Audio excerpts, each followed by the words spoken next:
Ron DeSantis is running the Iowa playbook, and hoping that's what still counts. Newton, Iowa. Florida Governor Ron DeSantis' campaign is announcing the completion of a longtime campaign pledge Saturday, touring all of Iowa's 99 counties, a milestone for a campaign that has devoted significant resources to the first-in-the-nation contest. The statewide tour, colloquially called the Full Grassley, in a nod to Senator Chuck Grassley, is part of the DeSantis campaign's battle for a first-place finish in the caucuses, despite former President Donald Trump maintaining a stubbornly wide polling lead, and former United Nations Ambassador Nikki Haley coming from behind to challenge DeSantis' place in the pack. On paper, DeSantis has made significant strides in running a traditionally successful Iowa campaign, racking up influential endorsements and dedicating significant time, personnel and financial resources to the state. But the 2024 contest comes with a hitch. Previous successful caucus campaigns haven't had to battle a former president on the ballot, multiple state and federal indictments notwithstanding. Despite having held only 26 events in Iowa since launching his third bid for the White House, Trump continues to hold a commanding lead in most Iowa polls. And while the DeSantis campaign, with significant super PAC help, has stayed focused on Iowa, it remains unclear just what the traditional Iowa playbook counts for in this unusual modern campaign against Trump. Presidential candidates have long sought to follow Grassley's tradition of spending time in every Iowa county to shore up support and build a reliable network of caucus goers, and prove their investment in the state. Former Pennsylvania Senator Rick Santorum squeaked out an upset GOP caucus win in 2012 after completing his own shoe leather tour of Iowa.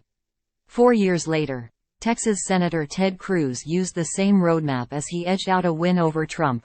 But the tour isn't a surefire path to victory. Neither Mike Huckabee nor Santorum could recreate their past winning momentum after completing 99 county tours in 2016.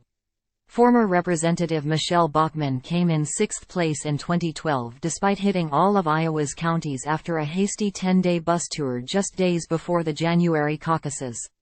This year, Pastor Ryan Binkley claims to have been the first Republican candidate to canvass every county and is not registering in the polls.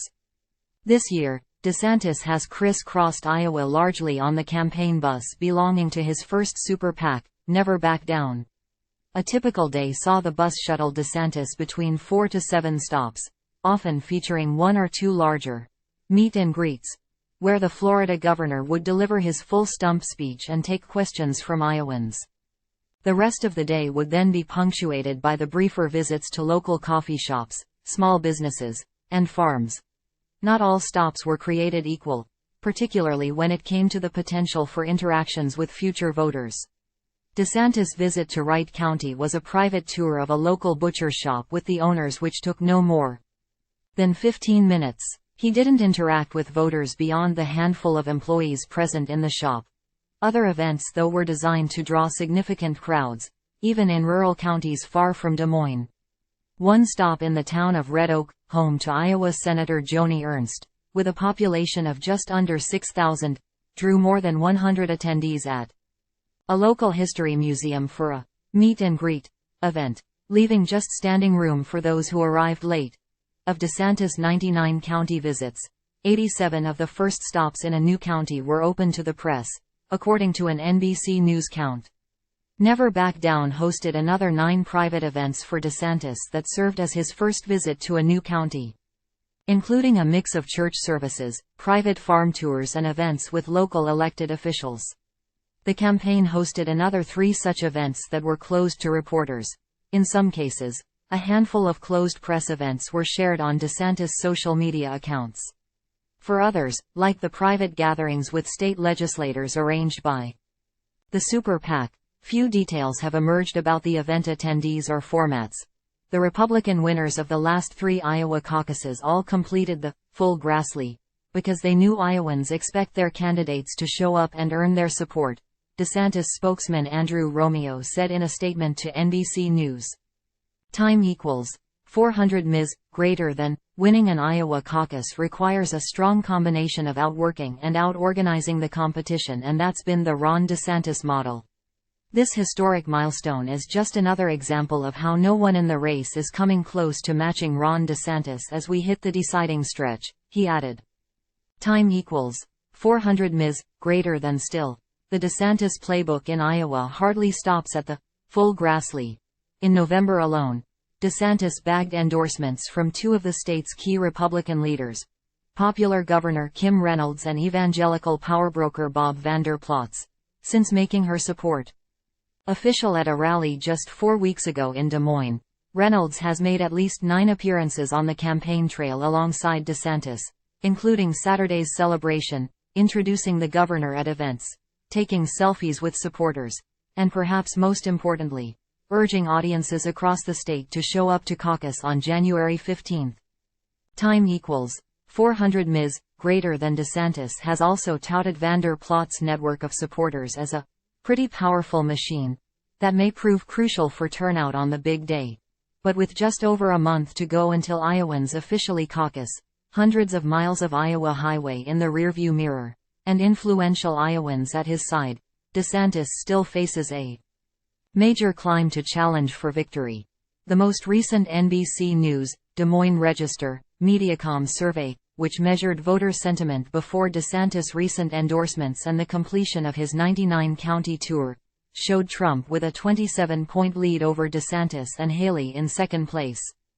Time equals 400 ms, greater than. The battle for a podium finish in the caucuses has grown increasingly competitive in recent weeks, as Haley has seized on momentum from strong debate performances and endorsements of her own from the likes of Americans for Prosperity and other groups. Haley, though, has held just 27 events in Iowa compared to DeSantis' 108 stops since May 23, when NBC News started tracking daily events. She has focused more on Iowa's early voting first cousin, New Hampshire. As the second candidate to officially enter the race, Haley launched her campaign back in February and her team claims 60 events held in Iowa. Poll after poll show Nikki Haley is the best challenger to Donald Trump and Joe Biden. She's second in Iowa, New Hampshire, and South Carolina, a stark contrast to Ron DeSantis' Iowa or bust strategy. Olivia Perez-Cubas, a spokesperson with the Haley campaign, said in a statement, DeSantis supporters hope his time spent on the ground in Iowa will solidify his standing over Haley despite her recent gains. DeSantis gets to hear what people in the Midwest are saying, and how they feel, what they believe, and how they react to all these different things going on in the world right now, said David Hansen, an independent voter from Waterloo who attended DeSantis' 98th county visit in Plainfield. Time equals 400 ms, greater than. Hansen, who was interested in Senator Tim Scott and is now considering caucusing for DeSantis, expressed hope that touring the state in its entirety meant the governor was committed to communities like his. It feels like he might stay here and look out for us more, Hansen posited. Time equals 400 ms, greater than. Sean Robinson, a DeSantis supporter from rural Audubon County, echoed that sentiment, saying that rural Iowans feel like they need to be included in the electoral process. It's really high on Iowans' importance level to kick the tires, he said, questioning other candidates not making the efforts to make themselves available to the smaller counties. Are you even serious about Iowa? And meeting the people? Because I think that's how everybody feels around here. You need to meet the people, he added. Trump, for his part, has made a fraction of the visits to Iowa and has covered nowhere near the same amount of ground as DeSantis. But he can lean on years of support built up inside the Republican Party, as well as his typical swipes at those in the GOP who have lined up against him.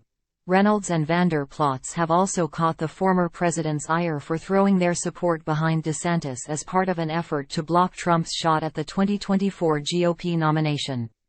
Time equals 400 ms, greater than. He's more known for scamming candidates than he is for victory. Trump wrote about Vander Plaats on his social media platform Truth Social, simultaneously deriding DeSantis as a candidate who is going nowhere. In a separate post, he held Reynolds in similar low regard, claiming she had forfeited her popularity by throwing in with DeSantis. Though Trump mocks the traditional Iowa playbook and taunts DeSantis endorsers, Audubon County GOP Chair Heath Hansen balked at the idea that Trump had upended the importance of retail politics in Iowa. "I would caution somebody trying to draw new norms out of what is probably an anomaly with Trump's personality," Hansen said. "He is a larger-than-life figure." And David Hansen, the Waterloo voters who listened to the governor speak in Plainfield at his penultimate, full Grassley stop, acknowledged that he liked what he heard from the candidate, his first time seeing him in person. As the governor neared the end of his months-long tour all around the Hawkeye state, Hansen offered up a piece of optimism. "Can't hurt, right?